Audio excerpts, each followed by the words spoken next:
നമസ്കാരം. നമ്മൾ ഇന്നിപ്പോൾ സംസ്ഥാന അവാർഡ് പ്രഖ്യാപിച്ചിട്ടുണ്ട്. വളരെ മികച്ച ഒരാൾക്കാണ് അവാർഡ് കിട്ടിയിട്ടുള്ളത്. നമ്മുടെ വേടന് അവാർഡ് കൊടുത്തിട്ടുണ്ട്. വളരെ നല്ല കാര്യമാണ് ചെയ്തിട്ടുള്ളത്. കാരണം നമ്മുടെ സംസ്ഥാനത്ത് നമ്മുടെ മുഖ്യം പറഞ്ഞ പോലെ ബഹുമാനപ്പെട്ട വേടൻ എന്നങ്ങോട്ട് മുന്നിൽ എഴുതിയിട്ടുണ്ടെങ്കിൽ പിന്നെ എന്ത് ചെറ്റത്തരം ചെയ്തവനായാലും അവാർഡ് കൊടുക്കാം, അല്ലെങ്കിൽ അവാർഡ് കിട്ടും. അങ്ങനെയാണ് ഇപ്പോൾ നമ്മുടെ നാട്ടിൽ നടന്നുകൊണ്ടിരിക്കുന്നത്. അതുപോലെ എന്തിനാണ് ഇയാൾക്ക് ഈ അവാർഡ് കൊടുത്തത്? വെറും പാട്ട് എഴുതിയത് കൊണ്ട് അല്ലെങ്കിൽ പാട്ട് പാടിയത് കൊണ്ടോ? അല്ല, ഇത് പ്രധാനമന്ത്രിക്കൊക്കെ എതിരെ ഇയാൾ ഇടയ്ക്കിടയ്ക്ക് പറയുന്ന ഓരോ കാര്യങ്ങൾ, അതുപോലെ ഇയാൾ ആദ്യം തുടക്കത്തിൽ തന്നെ പ്രധാനമന്ത്രിക്കെതിരെ പാട്ടൊക്കെ പാടിയിട്ടാണ് ഇയാൾ ഇറങ്ങിയിട്ടുള്ളത്. പിന്നെ കയ്യിലിരിപ്പ് പിന്നെ പറയണ്ട, വളരെ നല്ല സൽസ്വഭാവിയായിട്ടുള്ള ഒരാളാണ്. വളരെ ഒരു കേസുമില്ല അയാൾക്കെതിരെ. ഇത്രയും നല്ലൊരാൾ ഈ നാട്ടിൽ വേറെ ഇല്ല.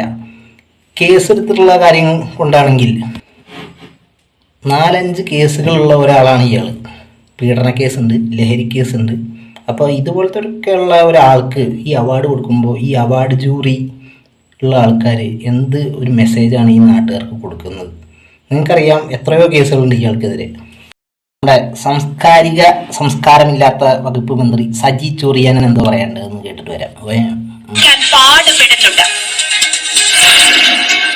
ഒരുപാട് പ്രഗത്ഭരായ ആളുകൾ നിലനിൽക്കുന്നത് വേറെ ഞാൻ പറഞ്ഞല്ല, വേറെ ട്വിസ്റ്റ് ചെയ്തത്. അങ്ങനെയുള്ള ആളുകൾ നൂറുകണക്കിനുള്ളപ്പോൾ നല്ല ഒരു കവിത എഴുതിയ വേടനെ ഞങ്ങൾ സ്വീകരിച്ചെന്ന് പറഞ്ഞാൽ ഞങ്ങളെല്ലാം ജ്യൂതി സ്വീകരിച്ചു. അത് സ്വീകരിക്കാനുള്ള മനസ്സ് ഗവൺമെന്റ് ഉണ്ടെന്നാ പറഞ്ഞത്. ഉടനെ നിങ്ങൾ ട്വിസ്റ്റ് ചെയ്യാതെ ഒരു ഗാനരഹിതമല്ലാത്ത ഒരാള് ഒരു ഗാനം എഴുതിയപ്പോൾ അത് കേരളം സ്വീകരിച്ചു എന്നാ പറഞ്ഞത്. ഇത് നല്ല വശം എടുത്ത് അതിന് ഉടനെ രൂപത്തിലായിരുന്നു. എല്ലാം നെഗറ്റീവായിട്ട് ചിന്തിക്കരുത്, പോസിറ്റീവായിട്ട് ചിന്തിക്കും. പോസിറ്റീവിന്റെയും നെഗറ്റീവിന്റെയും പ്രശ്നമല്ല, പ്രശ്നം വേടനെതിരായ കേസുകളാണ്. അത് വെറും ആരോപണങ്ങളല്ല, കേരള പോലീസ് എടുത്ത കേസാണ്, കോടതിയുടെ പരിഗണനയിലുള്ള കേസുകളാണ്. ഒന്നിലധികം പെൺകുട്ടികൾ പരാതിയുമായി രംഗത്ത് വന്നിട്ടുണ്ട്. അതിൽ 2 പേർ ഔദ്യോഗികമായി പരാതിപ്പെടുകയും ചെയ്തു. കല്യാണം കഴിക്കാമെന്ന് പറഞ്ഞ് പീഡിപ്പിച്ചു എന്ന യുവ ഡോക്ടറും സ്ത്രീത്വത്തെ അപമാനിക്കുന്ന തരത്തിൽ പെരുമാറിയെന്ന സംഗീത ഗവേഷകയും പരാതി നൽകിയിട്ടുണ്ട്. ഏത് സർക്കാരിൽ വിശ്വാസം അർപ്പിച്ചാണോ ഈ പെൺകുട്ടികൾ വേടനെതിരെ പരാതി നൽകിയത്, അതേ സർക്കാരാണ് വേടന് പുരസ്കാരം നൽകുന്നത്. വേടനെതിരായ കേസുകൾ ഇപ്പോഴും അവിടെയുണ്ട്. അതിന്റെ ഇന്നത്തെ സ്റ്റാറ്റസ് എന്താണ് നോക്കാം. മലയാളത്തിലെ കഴിഞ്ഞ വർഷത്തെ മികച്ച ഗാനരചയിതാവായി റാപ്പർ വേടനെ തിരഞ്ഞെടുത്തതിലാണ് സർക്കാരിനെതിരെ ഇപ്പോൾ വിമർശനങ്ങൾ ഉയരുന്നത്. സമൂഹ മാധ്യമങ്ങളിൽ ഒരു വിഭാഗം ആളുകൾ വേടനെതിരായ ക്രിമിനൽ കേസുകൾ ചൂണ്ടിക്കാണിച്ചാണ് സർക്കാരിനെ ചോദ്യം ചെയ്യുന്നത്. കഴിഞ്ഞ 6 മാസത്തെ കാര്യം മാത്രമെടുത്താൽ വേടനെതിരെയുള്ളത് 4 ക്രിമിനൽ കേസുകളാണ്. ഇതിൽ ബലാത്സംഗം മുതൽ കഞ്ചാവ് കേസ് വരെയുണ്ട്. ഇത്രയധികം കേസുകൾ കൊടുക്കാം. സംസ്ഥാന സർക്കാരിന് വളരെ നല്ലൊരാളെ കിട്ടിയിട്ടുണ്ട്. സംസ്ഥാന സർക്കാരിന് പറ്റിയ ആളാണ്. അവാർഡ് ഉറപ്പായിട്ടും കൊടുക്കണം. റാപ്പർ വേടന് മലയാളത്തിലെ മികച്ച ഗാനരചയിതാവായി അംഗീകാരം നൽകിയതാണ് സമൂഹ മാധ്യമങ്ങളിൽ വിമർശനം ഉന്നയിക്കുന്നവർ മുന്നോട്ട് വയ്ക്കുന്ന പ്രധാനപ്പെട്ട ചോദ്യം. ഇന്ന് മന്ത്രി സജി ചെറിയാൻ ഇതിന് മറുപടി നൽകി. വേടനെ പോലും ഞങ്ങൾ പരിഗണിച്ചു എന്നതാണ് സർക്കാരിന് ഇക്കാര്യത്തിൽ നൽകാനുള്ള മറുപടി. അതായത് വേടന്റെ കലാകാരൻ എന്ന നിലയിലുള്ള അംഗീകാരമാണ് നൽകിയിരിക്കുന്നത്. കേസുകളൊക്കെ അതിന്റെ വഴിക്ക് പോകട്ടെ എന്നതാണ് സർക്കാരിന്റെ ഇക്കാര്യത്തിലുള്ള നിലപാട്. കേരളം എന്നും സ്ത്രീകൾക്കെതിരായ അതിക്രമങ്ങളിൽ കടുത്ത നിലപാട് സ്വീകരിച്ചിട്ടുള്ള മണ്ണാണ്.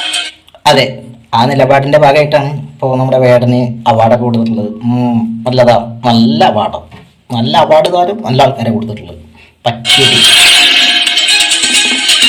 2021 മീറ്റു ആരോപണ വിധേയനായ തമിഴ് കവി വൈരമുത്തുവിന് OMB പുരസ്കാരം പ്രഖ്യാപിച്ചപ്പോൾ വലിയ പ്രതിഷേധമാണ് ഈ നാട്ടിൽ ഉയർന്നത്.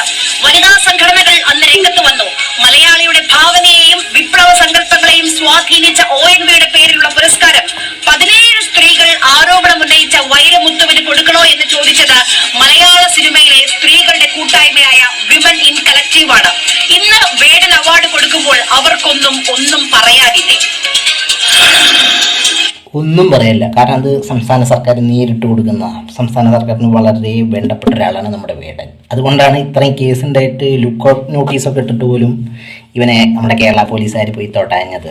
കാരണം മോളിൽ നിന്നുള്ള വെളി വരുവേ, അതിൻ്റെ പേടിയാണ്. പഴയ കാര്യങ്ങൾ നമ്മൾ ഓർക്കേണ്ടതുണ്ട്. അതിലേക്കാണ് നമ്മൾ ഇനി പോകുന്നത്. പ്രേക്ഷക ശ്രദ്ധയും നിരൂപക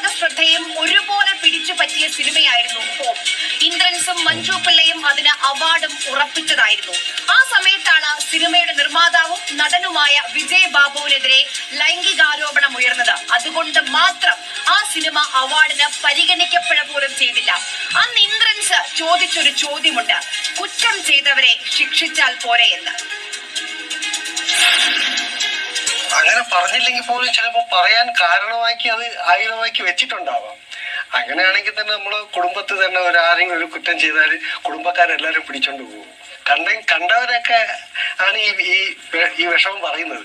ആ വിഷമം അപ്പോൾ കഴിഞ്ഞ സംസ്ഥാന അവാർഡിൻ്റെ സമയത്താണ് ഇങ്ങനെ ഒരു ആരോപണം വിജയ് ബാബുവിനെതിരെ ഉണ്ടായത്.